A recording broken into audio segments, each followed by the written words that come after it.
আমাদের পশ্চিমবাংলাতে যেখানে অনেক মহিলাদেরকে দেখছি, তারা বলছে আমরা আর এই তৃণমূল সরকার তাই না, আমরা তাই বিজেপির সরকার।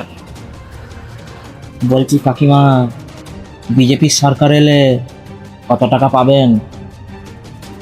3,000 টাকা?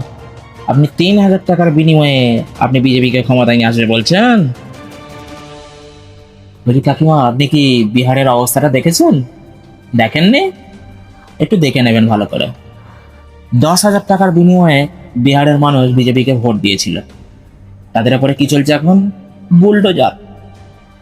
হুম। দিল্লিতে মানুষ 5,000 10,000 টাকার বিনিময়েতে বিজেপি সরকারকে নিয়ে এসেছিল।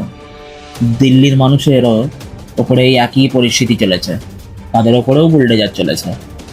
তাহলে কাকিমা, আপনারাও যদি মনে করেন যে পশ্চিমবাংলাতে বিজেপিকে নিয়ে আসবেন, তাহলে অবশ্যই আর নিজেদের ঘরটাকেও খালি করে রাখবেন, কারণ বুলডোজার চলবে তো কোনো কিছু বের করার সুযোগ পাবেন না।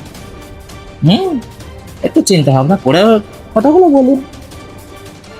মানে আপনাদেরকে শুকা খেতে খেতে ভূতে ধরেছে না? মানে যখন গরু লাথি মারবে তখনই আপনারা বুঝতে পারবেন যে না, এই গরুটা পাগলা হয়ে গিয়েছে। যা এখন বিজেপি এমন একটা গরু, আপনাদেরকে খুব ভালো লাগছে। যখন আপনাদেরকে লাথি মারবে তখন আপনারা টের পাবেন। হুম। এটা মাথায় রাখবেন ভালো করে।